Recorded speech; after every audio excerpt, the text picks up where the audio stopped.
Today we will study about development of embryo. ये post fertilisation changes का second part है। ये fourth step में होता है, जिसमें पहले हमने स्टडी किया था एंडोस्पर्म वो फॉर्म हुआ जो सेकंड फर्टिलाइजेशन के नतीजे में बनता है प्राइमरी एंडोस्पर्म न्यूक्लियस से। अब इसके बाद जो फर्स्ट फर्टिलाइजेशन हुआ था मेल और फीमेल गैमेट जो फ्यूज़ हुए थे एग और मेल गैमेट, उससे बनता है एम्ब्रियो। ये एम्ब्रियो क्या है? Development of embryo is called as embryogenesis. Embryogenesis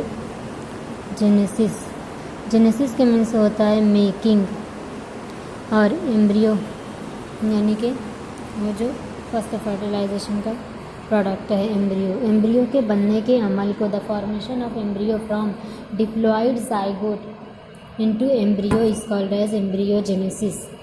इसको हम इस तरीके से भी देख सकते हैं।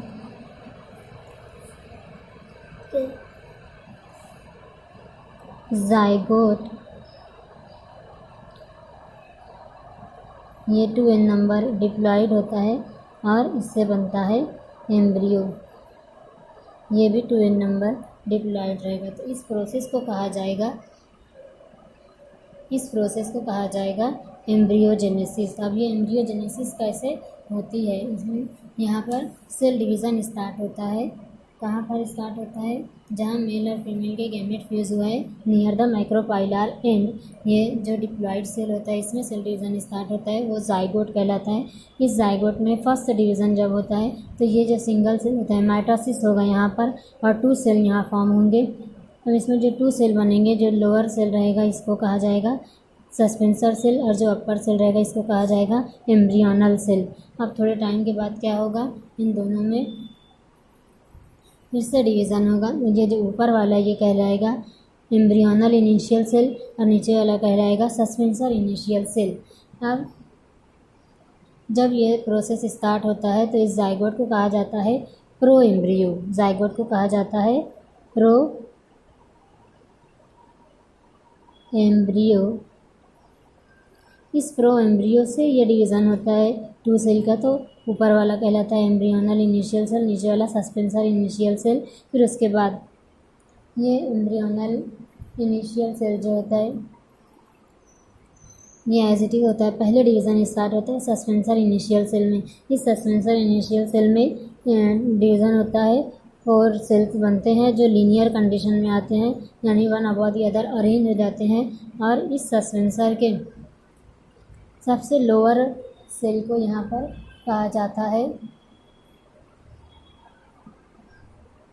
6 to 10 सेल में ये डिवाइड होता है। 6 to 10 सेल में डिवाइड होता है। जो लोअर सेल होता है उसको कहा जाता है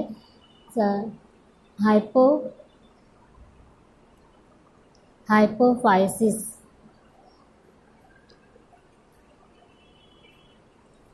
जो लोअर सेल होता है वो कहलाता है होस्टोरियम, जो अटैच होता है मैक्रोपाइलर एंड से। और इसी में जो अपर सेल होता है जो एम्ब्रियोनल सेल से अटैच होता है उसको कहा जाता है हाइपोफाइसिस।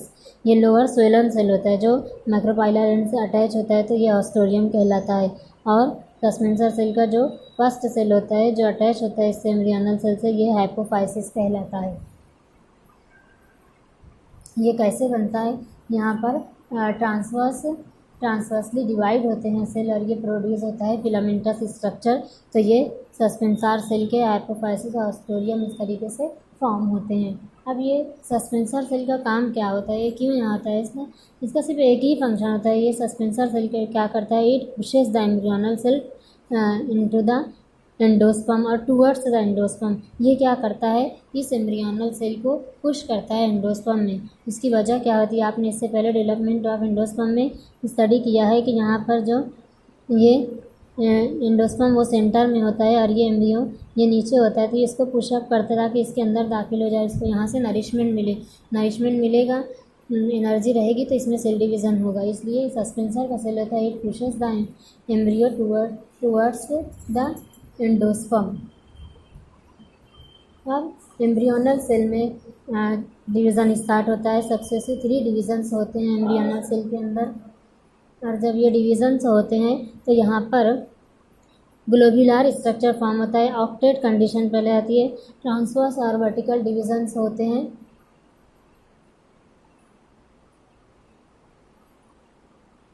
ऑक्टेट कंडीशन आती है। एट राइट एंगल ये डिवाइड होते हैं और ये ग्लोब्यूल फॉर्म हो जाता है। इसके बाद देखेंगे इसमें क्या होता है, 4 टायर ऑफ सेल जो होते हैं वो राइज होते हैं और ये बनाते हैं कॉलियोप्टाइल और रेडिकल बनाते हैं। और इसी के बाद जो 4 टायर ऑफ सेल होते हैं इसमें वो प्लूम्यूल बनाते हैं। अब ये ग्लोबुलर सेल में क्या होता है, यहाँ पर डिप्रेशन स्टार्ट होता है। जब डिप्रेशन स्टार्ट होता है तो ये हार्ट शेप में हो जाते हैं। सेल डिवीज़न हो रहा है यहाँ राइट एंगल पे होता है और ये डिप्रेशन बनता है तो हार्ट शेप का बन जाता है ये एम्ब्रियोनल सेल, एम्ब्रियोनल मास। और फिर धीरे धीरे देखते हैं इसमें और डिवीज़न बढ़ता जाता है, इतना ज़्यादा डिवीज़न हो जाता है कि ये ओवल शॉर्ट पड़ता है इसमें, तो ये एम्ब्रियोनल सेल कर्व हो जाते हैं। और यहाँ ये स्ट्रक्चर बनाता है हॉर्स शू शेप स्ट्रक्चर इसका बनता है, घोड़े की नाल के जैसा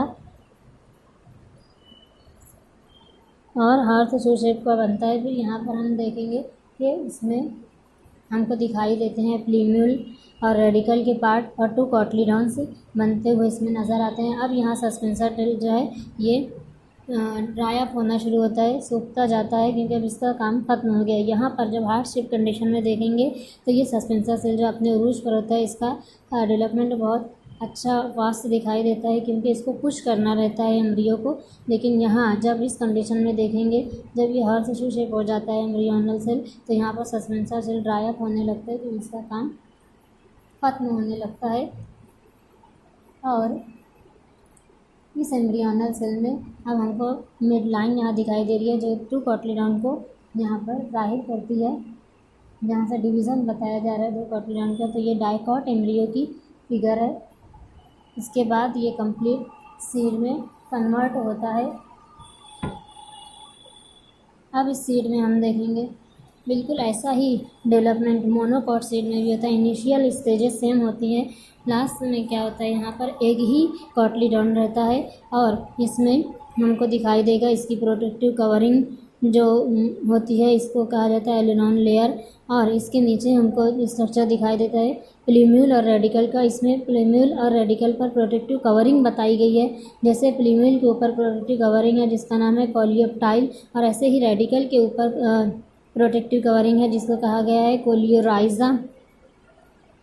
ये आउटर जो इसका सीड कोट है, इस तरीके से ये मोनोकॉट सीड और ये डाइकॉट सीड का डेवलपमेंट होता है। एम्ब्रियो जो है सीड में कन्वर्ट होता है और इस तरीके से एम्ब्रियो से सीड फॉर्म होता है।